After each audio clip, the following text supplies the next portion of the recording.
Hey everybody, this is Alzorath, and welcome to a bonus video! This time it's a build guide! Well, sort of. I wouldn't really call it a build guide so much as a build suggestion. This is the brand Necro. We're gonna show it off a little bit first while I talk about like what its theme is. You'll notice something about how and we have actually got a bad group down there. There you go. You guys can eat this. But yeah, the theme of this one is literally just the brand bow, in this case a crossbow because we're Necromancer, and it basically uses the brand bow to do some fun stuff. You may notice that every single time we attack, there's a little bit of a sound of, oh wait, it is a bone spear. Yeah, that's what brand's specialty is.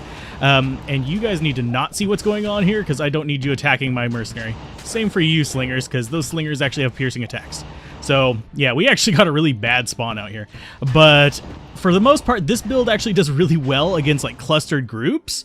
And that's kind of the thing that I've been doing with it for the most part. I play this a lot off screen because it's just a lot of fun to go around with a Necromancer that's not a caster and not a summoner. Well, not in the traditional sense. This Necromancer is pretty much, he's a caster with an attack. And so you basically have a free bone spear, level 18 bone spear, every about, I want to say 11 frames, I think is, if I remember correctly, is our cycle on that. We'll do resist lightning to get rid of that curse. And he basically is pretty nasty about it because that's a level 18 bone spear with synergies out the wazoo. 80 points in synergies for it. So yeah, it's pretty nasty. I am actually using the wrong mercenary for this. I would recommend a Holy Freeze one. He's actually a might mercenary, although he hasn't triggered his might. Yeah, he still hasn't triggered it. That's fine.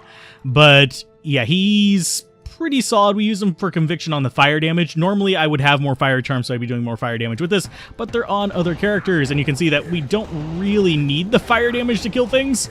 We murder them with the magic damage, and I'm just gonna go ahead and drink that and just murder this thing. There you go. Nice. It generally does better against like tight groups of enemies than it does against, say, wide open or like sparse enemies like we saw kind of there. It's because you're going to be using bolts. And normally I would actually have these 6 slots filled up with fire damage charms. We actually have a cold damage charm on there as well. And I would have these with bolts, then 250 in there, so that gives us 1,000 shots whenever we leave town, and then we'd have more fire damage just sitting right there. So our explosions would actually go and do some fire damage around it. And that's basically the general premise of the build. Shoot crap, have fun with it, do something weird, and have a non-caster, non-summoner Necromancer. We actually do curses. We can do, yeah, like blindness on various enemies and stuff like that, so they can't find us, and I actually need those for another project. You're going to find out about that one later, whenever I get enough of them. I don't currently have enough of these. But I need matriarchal javelins from hell difficulty for a project. I think you can probably guess what that is. And, ooh, they have might too. Lovely. And that's not going to be a good thing because they do physical damage. And I think it actually boosts that. I don't know if that's a physical spell or if that's just physical, like I'm going to be a royal pain in the butt. Mercenary, can you not tank all the ghosts? He's going to tank all the ghosts. And can we actually murder them before they murder him? Yes, we can. Sweet. Although I did use my last full rejuve on him, we got another one. But yeah, that's pretty much the premise for this build. You can kind of see how it fights through this area. Only act that I'd really avoid with it is Act 4. I just have terrible luck with it there. This can deal with pretty much anything as long as you have decent curses. But since we've actually just shown it fighting a few things, let's go ahead and pop into town and I'll show you guys what the build actually consists of. Remember, these are not best in slot. These are best of what I have. So I will give other recommendations because normally we wouldn't have this green helm if we were doing best in slot. And I should note that there is a lower tier version of this. You just want more fire damage for it, and that's with the Demon Machine Chukonu, because it doesn't have Bone Spirit. I mean, not Bone Spirit. It doesn't have Bone Spear. You can change up the build a little bit with that and focus entirely on the fire damage. And Rising Sun actually works with your corpse explosions to level them up as well, because it is fire damage too. But anywhoozle, let's go ahead and look at the actual build. First off, stats. Enough strength and dexterity to equip your crap, and the rest into vitality, because you don't need energy for jack squat.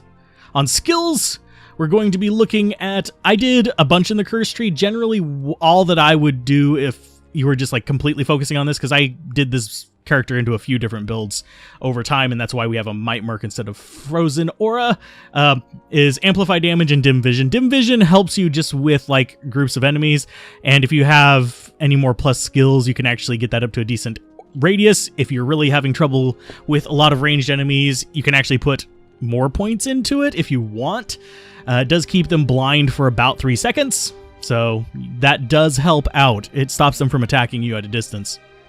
It even stops them from tracking you, so it's nice. Decrepify is also good for slowing down melee enemies, but it's not necessarily needed because, yeah, you should be killing melee enemies by knocking them back with your bow. Now, bone and poison tree, nothing in poison. We've got 20 in spirit, 20 in prison, 20 in wall, and 20 in teeth. And I've just been using corpse explosion as my dump because it makes cows easier. But this is the synergies for your bow. They are all boosting that bone spear by, I want to say, 140% each. So 4 of those, 140% each. That's going to be what? 560% boost to it, which puts it right around 1100 damage for a level 18 bone spear, which is not bad. It's really not bad at all, especially considering it's free. It just costs some gold, and then I just have 1 point in clay golem just as another distraction. I don't use them that often. You could take points out of corpse explosion and invest into clay golem and make him a little bit tankier, make him last a little bit longer. As it stands, he'll take a few hits. And I don't really need to use him a lot, and I'm not using mana for much else besides curses, so I can toss him out. You're not going to get a super golem with this because you need to invest a grand total of like 80 freaking points into your other crap. So yeah, it's not exactly the prettiest of things, but if you're using the Demon Machine Chikonu thing, you can actually just avoid investing in the Poison and Bone Tree entirely and go for like a Summoner with it, or you can do a Hexer with melee attack and Poison Dagger. You can do a bunch of like interesting things with it. I don't really like going the hybrid with Poison Dagger very much, but it can be, Poison Dagger can kill bosses while the Chikonu can kill the like swarms. And yes, I have enough in that to make up for the knockback missing. But that's pretty much it for skills. Pretty straightforward. Just boost that bone spirit as much as you can, get a little distraction, and get some curses that you like. Attract is actually kind of fun for this build as well because you can actually drop it and they'll kind of cluster up around a single target at a distance. I chose not to actually get it because I would rather have corpse explosion, but you could actually just go down this tree and go for more control, whereas this tree actually helps your mercenary more. So it's up to you as far as which one you want to do. I like them both. They're both fun in their own different ways. But as far as items, fire damage charms are really good. I actually have crappy ones. I have one level 99 charm. I got that off of Bale. But yeah, that was pretty much it as far as charms I have on him. I would fill this up with fire damage charms, but I have those charms on someone else currently that I am playing a little bit more often. So this guy gets second tier crap. So as far as boots, Inferno Stride adds to that fire damage, and the fire damage does, like I said, travel with the explosion from the brand, because the brand has exploding arrows, so the fire damage adds to that.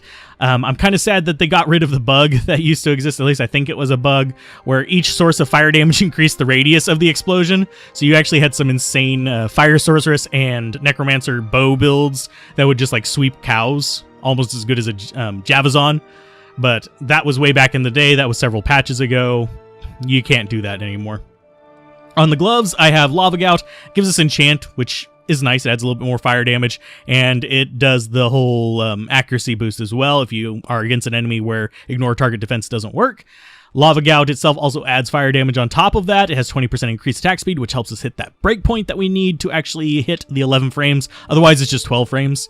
You can do brand in a normal bow, but you need a lot more increased attack speed to hit kind of your optimum. Admittedly, that top speed is a little bit faster than with the crossbow. The rings are Dwarf Star just because I couldn't think of what else to put there. I didn't have a good fire damage ring, so I just went Dwarf Star for Fire Absorb and a little bit of life. It's not a bad ring. You could do a plus skill ring. You could do 2 Raven Frost, although I wouldn't really recommend it. It doesn't really add anything to it. Generally speaking, you could also do a resist ring, but again, my good resist rings are on somebody else, so he gets the Dwarf Star. Raven Frost cannot be frozen. I pretty much use this on almost any character that I'm going to be doing just like general broad farming, like farming just areas instead of farming bosses. I like that cannot be frozen because you're going to run into cold enchant bosses pretty frequently, and this just helps you out, and it actually has cold absorb to help with them as well. So I just like it. Our resists are not amazing, but if we actually had these charms, our resists would actually be pretty close to maxed out. So that's a good thing to note. Tomorrow's Kaleidoscope, you get the B-list one, which is a slightly lower resist than my main one, but it's +2 skills, 5 all attributes, and all resistances. Helps us reach the stats to equip our stuff, and gives us the resistances. It's only here for the resistances. If you're looking for more damage, I'd probably go the Rising Sun for that extra bit of fire damage to add to the explosion. Just your choice there as to which one you prefer. You may not need the resistances if you get good other gear. I've got Chains of Honor because I don't really need teleport on this. I'm not planning on like zipping to a boss, and I'm not planning to kind of have to harvest all my minions, so I don't like teleport beyond those two purposes. So I use this. It gives me 65% resist all, 8% damage reduction, a little bit of magic find, which I actually don't want on this character because I don't want to get anything higher than like just magic and white items and socketed items, because that's usually what I'm trying to get with him. I'm trying to build up my base items with him, not my like end game uniques, because a lot of end game uniques are kind of garbage. And then you have Vampire Gaze because, well, I don't have the circlet I want. If I was going to go best in slot, I'd actually go for a rare fire damage circlet with sockets. And then if you can get it resists on top of that, that would be kind of like the best in slot thing. And then you could put jewels in there to either add to the fire damage. You could do fire facet jewels. You could do resist jewels if you needed resists. You could actually set it up kind of how you needed depending on the rest of your build.